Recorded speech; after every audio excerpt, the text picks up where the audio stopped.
Yesterday, Sayadaw explained about two kinds of sukha, Vyaseka sukha and Abhyaseka sukha. Vyaseka sukha is the kind of happiness where one has to add one's own kilesa defilements. It is the kind of happiness where one adds various kinds of defilements, so that even though it is said sukha, but it is actually suffering. So the kind of happiness that one has to add one's own defilements is called Vyaseka sukha. It is compared to meat or fish. Meat or fish alone, without any spice, does not smell good. So one has to put salt, oil and spice so that the meat or the fish will have better smell and better taste. And it is compared to Vyaseka sukha. If one comes across attractive things in seeing, hearing, smelling, tasting, touching, and so on, one craves onto it. One wants to have such things to see, to hear, to smell, to taste, to touch, and so on. And by getting what the person wants, the person does not want to let go of them. The person takes pleasure in seeing, hearing, smelling, tasting, touching, and so on. And such kind of happiness is called Vyaseka sukha, because one adds one's own defilements in order to make it more pleasurable. Because such kind of happiness is mixed with defilements, such kind of defilements mixed with defilements and pollutants, and thus it is also called Sammisa sukha, because it is mixed with defilements and pollutants.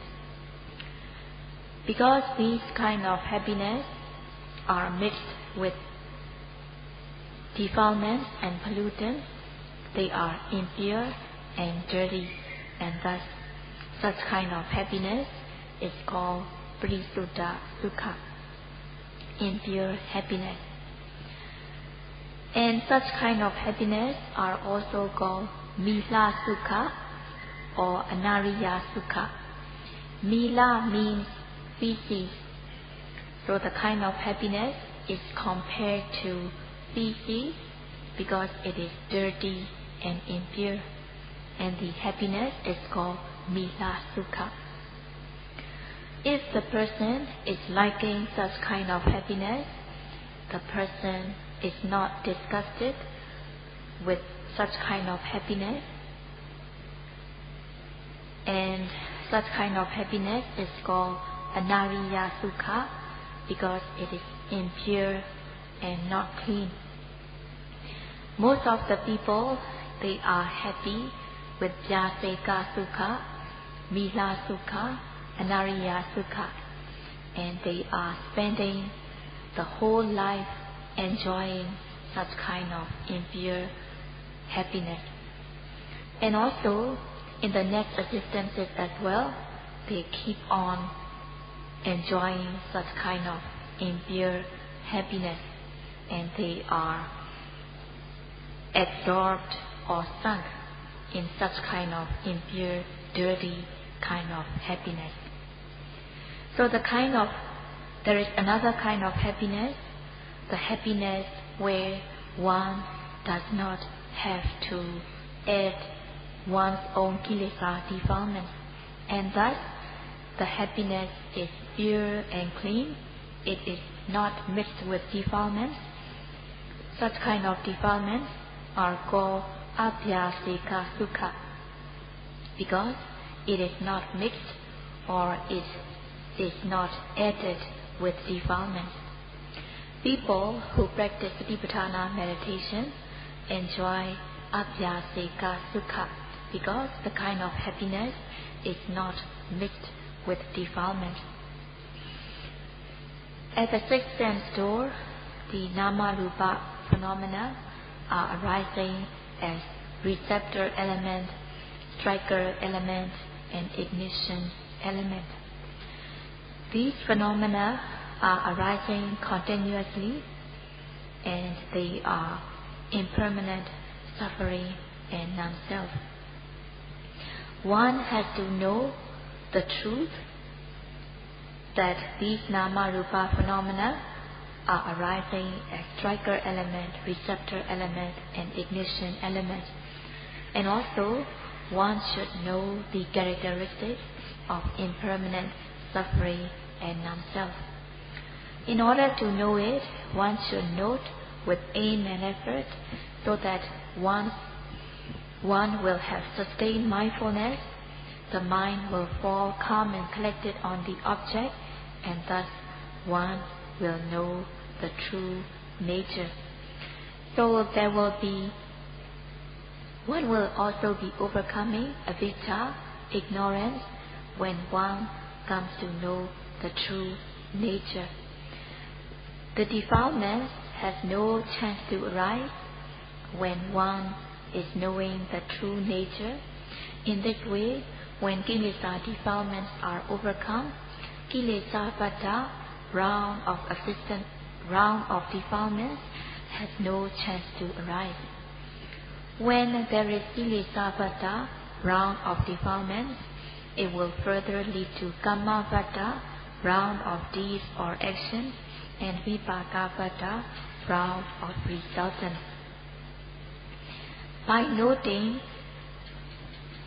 the presently arising object, when one is knowing cause and effect and the characteristics of impermanent, suffering, and non-self, knowing the characteristics of impermanent, suffering, and non-self, one develops Vipassana jnana, insight knowledge, stage by stage. When one develops Vipassana jnana, insight knowledge, one overcomes ignorance. And also, one will no longer crave onto objects. So in this way, there is ignorance being overcome. Ignorance is overcome. There is no craving and clinging. So the defilements, avijja, tanha, and upadana, ignorance, craving, and clinging, are overcome momentarily when the yogi develops knowledge. So at the moment of noting, one is overcoming these defilements of ignorance, craving, and clinging. If one is mindful for 1 minute, there will be 1 minute of overcoming ignorance, craving, and clinging. And if there is mindfulness for 1 hour, there will be 1 hour of overcoming ignorance, craving, and clinging. When the yogi is practicing by himself without any companionship, and thus there will be paviveka sukha, happiness gained through seclusion. Because the person is practicing by himself, by herself, without any companion, the person is having paviveka sukha, seclusion away from the companionship. There will also be citta viveka because the mind is free from kilesa defilements. And when the yogi is noting, when the yogi is being mindful, there will also be vipassana sukha because the mind is free from the defilements such as raga, lust, and so on. So the mind will be calm and tranquil away from the defilements. And by noting repeatedly, the mind will be pure and clean. And thus, one gains the kind of happiness, one has tasted the true taste of the Dhamma by developing knowledge. There will also be Sambodha Sukha. There will be happiness when one develops knowledge. And also the yogi develops knowledge discerning mind and matter, cause and effect, and also the characteristics of impermanent suffering and non-self. So at the moment of noting, one gains such kind of happiness. When one finally attains the total peace, the happiness is the true happiness, genuine happiness. When one attains the ultimate peace by attaining cessation, such kind of happiness is also called Vipassana Sukha or Sambodha Sukha, and the person gains the kind of happiness that is unrelinquishable, that has a guarantee. So by overcoming kilesa defilements, there will be abhyasika sukha, because the happiness is not added with defilement. And also such kind of happiness is called paviveka sukha, vipassana sukha, and sambodha sukha.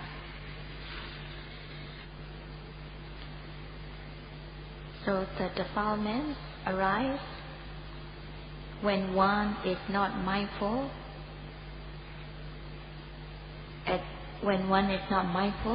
When seeing, hearing, smelling, tasting, touching, and so on. So these defilements arise when one does not have restraint on the six sense door: eye, ear, nose, tongue, body, and the mind. So lack of mindfulness, one does not have restraint over these senses, and thus kilesa defilements arise. In order to restrain these senses, one should be mindful. One should guard and protect the six sense door so that kilesa defilements cannot arise. One should be mindful at the moment one sees, hears, smells, tastes, touch, and so on. By practicing Satipatthana meditation, by being mindful, one can practice restraint over one's senses. One should be mindful when seeing, hearing, smelling, tasting, touching, knowing, and so on. As the yogi practices, as the yogi gains momentum in the practice, yogi becomes more skilled in the practice. When the yogi becomes more skilled in the practice, however one sees beautiful objects, one will not crave onto these objects. One will not see these objects as desirable or pleasant, however they may be beautiful or handsome. At the moment of noting, the person knows the true nature. As knowing the true nature, one overcomes ignorance, not knowing, and thus avijja, ignorance, is overcome. When there is no avijja, ignorance, one will not crave onto these objects, and one will not cling onto these objects. One should practice restraint on one's senses. One should be mindful at the moment one sees, hears, smells, tastes, touch, knows, and so on. In order to be mindful at the moment of seeing, hearing, and so on, one should note with aim and effort. one should guard and protect the sixth sense door so that kilesa defilements cannot arise. By noting continuously, when the yogi becomes skilled in the practice, yogi's mind will be a adicita.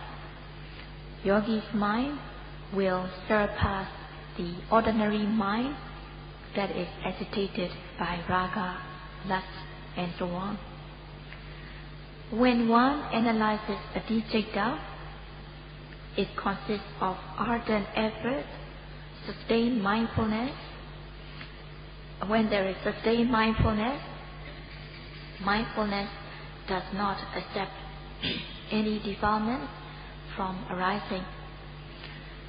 Having viriya effort present, the path of kilesa defilements are blocked. Having sati, mindfulness guards and protects the mind so that the mind is safe and secure away from the defilements. The mind will be calm and collected. The mind will not be agitated by raga or dosa, and thus the mind will be calm and peaceful. Having these factors of viriya, sati, and samadhi, having effort, mindfulness, and concentration, the mind is called adicita because it surpasses the ordinary mind. So when the mind is sustained, when the noting mind is sustained onto the object, when the mind falls on rupa, materiality, one knows the true nature of materiality. When the noting mind falls on nama, mentality, one comes to know mentality. When the noting mind falls on cause and effect, one understands cause and effect. When the noting mind falls on cause and effect, one understands the connection of cause and effect. Like the example that Saraji had explained before, the materiality being the cause, nama, mentality being the effect, and also nama being the cause, and rupa, materiality being the effect. Yogi knows from his or her practice clearly about these cause and effect. When knowing clearly, one dispels not knowing, one dispels apatipati avijja, one dispels ignorance, knowing wrongly. When one knows correctly, there will not be wrong knowing, there will not be ignorance, lack of ignorance, there will not be craving, there will not be tatna, craving, and also there will not be clinging. By knowing correctly, one overcomes ditthi, wrong view. The wrong view believing in jiva atta or the brahma atta will have no chance to arise. In this way, one will not cling with wrong view. So at the moment of knowing the truth, the defilements, avijja, tatna, and upadana, ignorance, craving, and clinging, has no chance to arise. These defilements, avijja, tatna, and upadana, are overcome, but they are not uprooted totally, but they are uprooted momentarily at the moment of knowing the truth. When these defilements, avijja, tatna, and upadana, ignorance, craving, and clinging does not arise, then the kilesa round, kilesa vata, round of defilements will be overcome. When the round of defilements are overcome, kamma vata, round of deeds or round of actions will not arise. Only when there is kamma vata, round of deeds or round of action, there will be resultant and Vipassana round of resultants will take place. When there is no Kamavada round of these, there will no longer be Vipassana round of resultants. In this way, when one is being mindful, Kilesavada round of defilements will be overcome. When round of defilements are overcome, the other two rounds, Kamavada and Vipassana, will also be overcome. When there are no defilements, there will not be round of defilements, and thus one will no longer perform deeds that lead to further assistances. When one does not perform deeds that lead to further assistances, then one overcomes Kamavada round of deeds. When there is no round of deeds, Vipassana round of resultants will also be overcome. In this way, by overcoming Kilesavada, by overcoming round of defilements, the other two rounds will automatically come to a stop. And when these rounds come to a stop, it is said Vivada, the rotation of the round, comes to a stop. So these kilesa defilements are overcome at the moment one is mindful. One should have restraint on one's senses. One should have control when seeing, hearing, smelling, tasting, touching, and so on, so that kilesa defilements will not arise. In order to guard and protect kilesa from arising, one should aim the noting mind towards the object. One should put effort so that the noting mind falls on the object. By noting with aim and effort, there will be sustained mindfulness. The mind will fall calm and collected on the object, and thus the person comes to know the true nature. The yogi develops bhavana citta, and the yogi gains upper hand from these kilesa defilements when one develops bhavana citta. One gains momentum in the practice. One becomes more skillful in the practice, and thus one develops bhavana citta. To analyze the bhavana citta,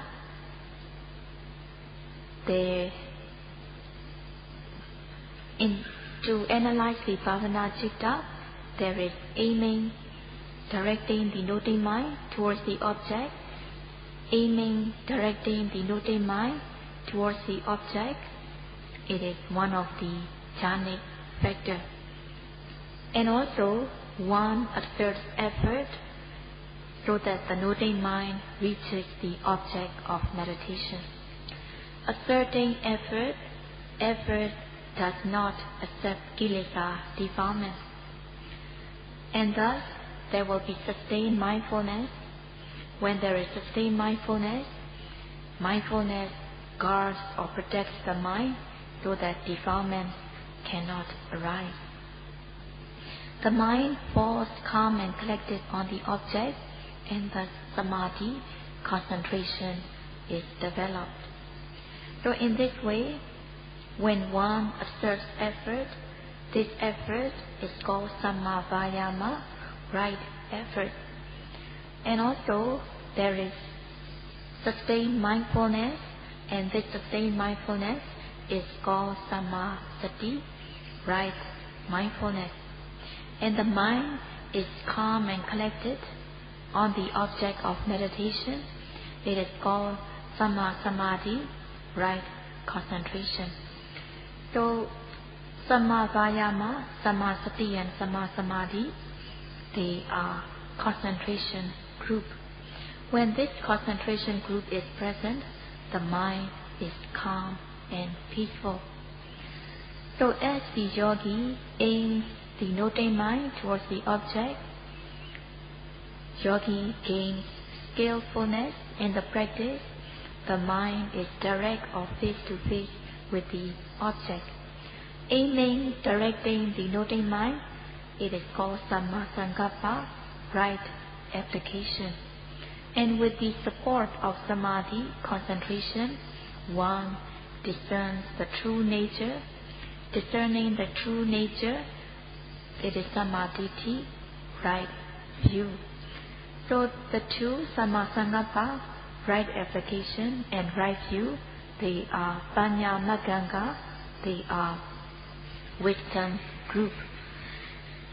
So at that moment, yogi knows the true nature, yogi discerns the truth, mind and matter, cause and effect, and also the characteristics of impermanent suffering and non-self.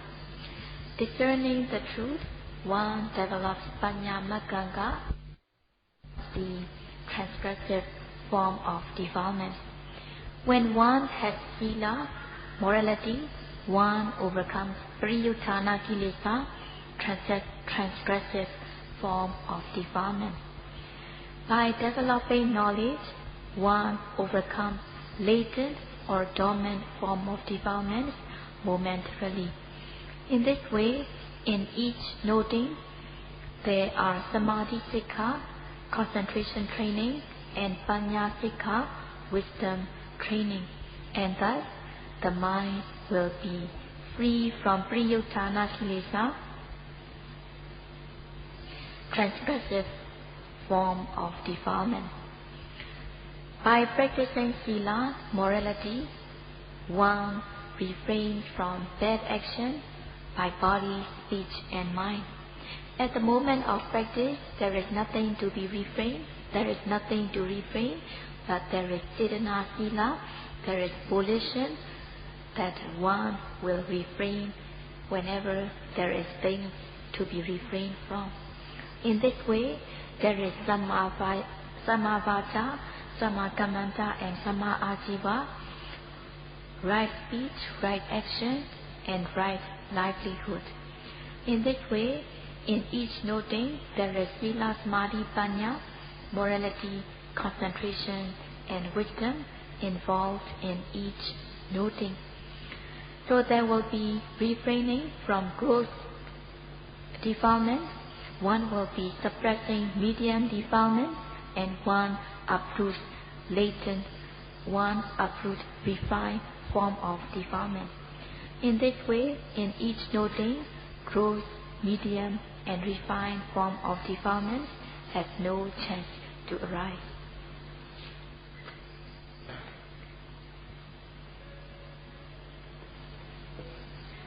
So, one develops the 8 noble paths by being mindful.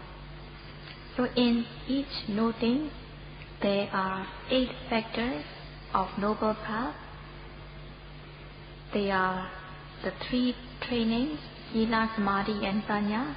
Sila training, Samadhi training, and Panya training.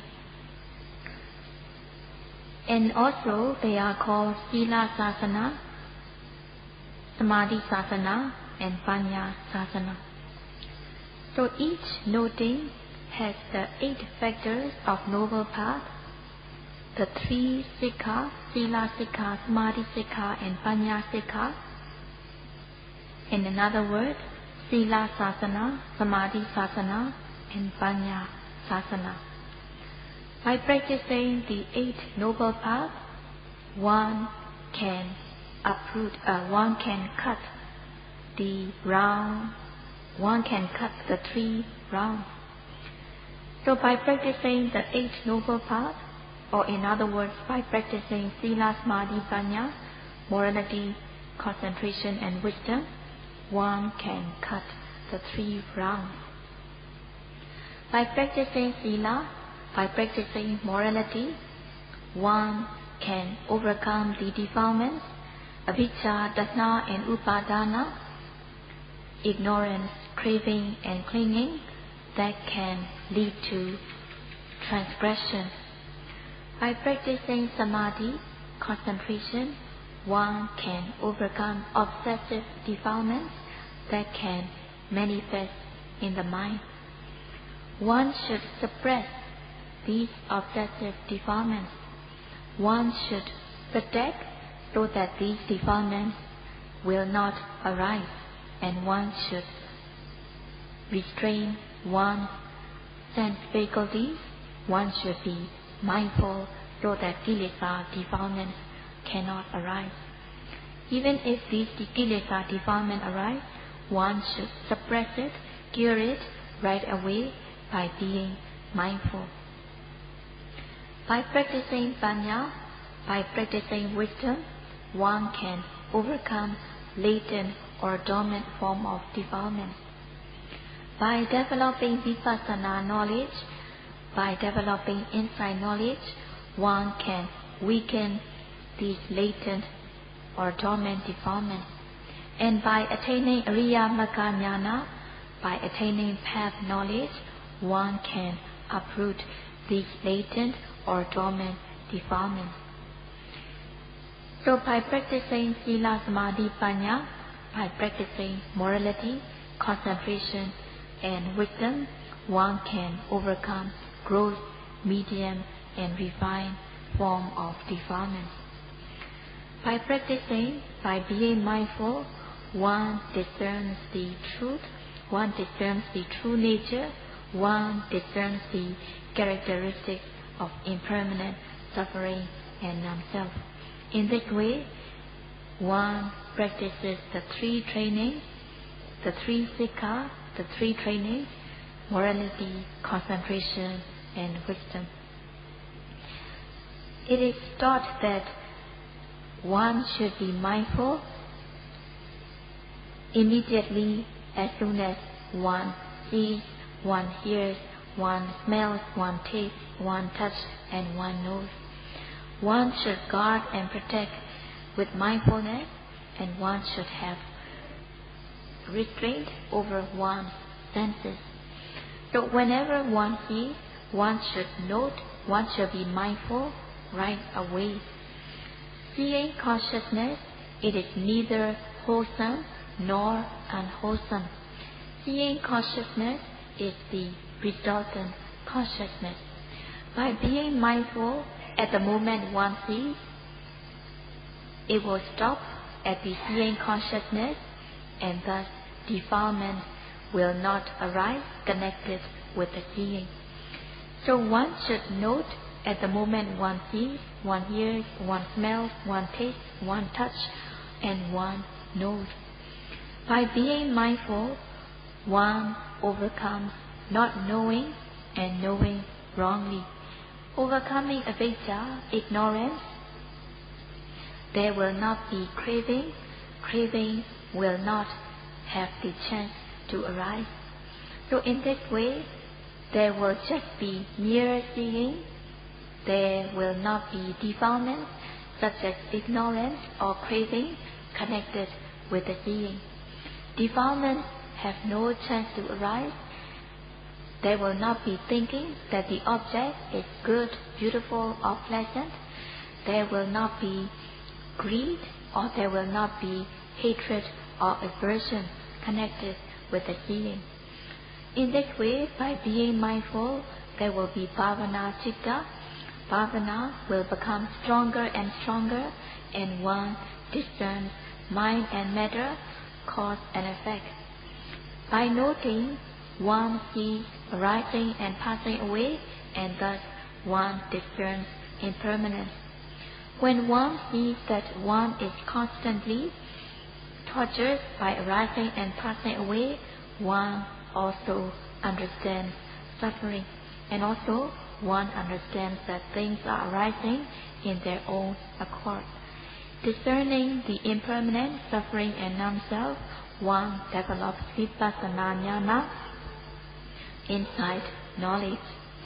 When a person wants to kill a tree, one peels off the bark so that the tree cannot absorb the moisture and the nutrients from soil, water, air, or the sunshine. Not being able to absorb the nutrition and the moisture, the tree becomes dry and the tree finally dies.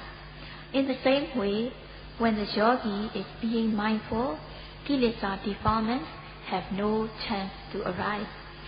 By being mindful, the defilements such as avijja, tanha and upadana, ignorance, craving, clinging, has no chance to arise.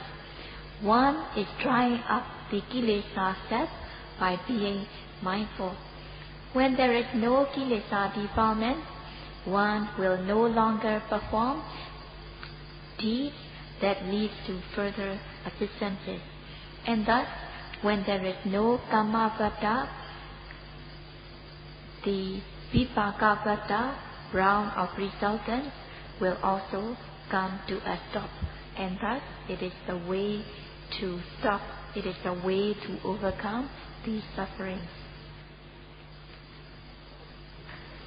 When one's sadhana becomes strong, one gains abhyasika sukha, the kind of happiness that one does not have to add anything.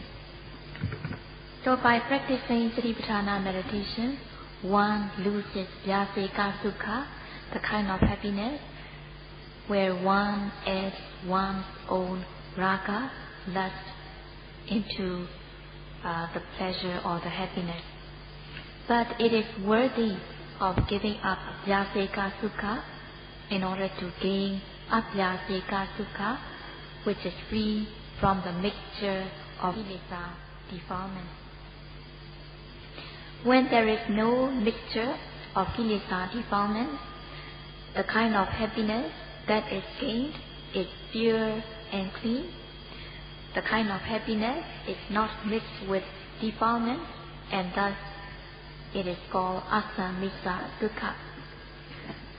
And also, because it is not mixed with defilement, it is pure and clean, and thus it is also called parisuddha sukha. When practicing Satipatthana meditation, one loses the worldly happiness, but it is worthy of losing the worldly happiness, because when one practices Satipatthana meditation, one can gain the kind of happiness that surpasses the mundane kind of happiness. And also, such kind of happiness gained through Satipatthana practice can lead to the deathlessness, which is away from the suffering of old age, disease and death.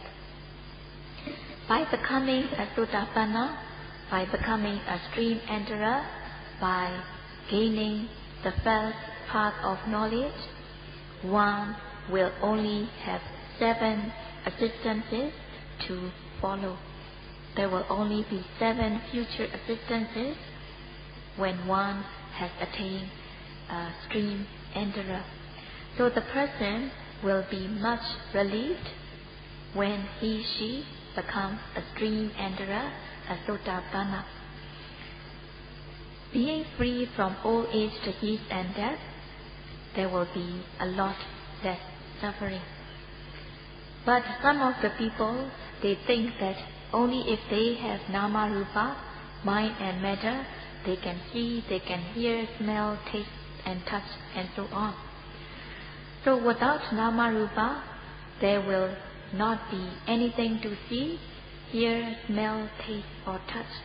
So they think that it is a great loss to lose seeing, hearing, smelling, tasting, touching and so on. So they are afraid to gain such level of practice. They are very afraid to gain such kind of attainment, because they believe that there will not be any more happiness when there is no seeing, hearing, smelling, tasting, touching and so on. So tomorrow, Sayadaw will explain about Vedayita Sukha. Vedayita Sukha is the kind of happiness one can gain by coming into contact with the sense object. But there is also another kind of happiness called Avedayita Sukha, the kind of happiness that has nothing to do, that is not relating with coming into contact with the sense object. And Saraji will continue to explain tomorrow, the same time in the evening.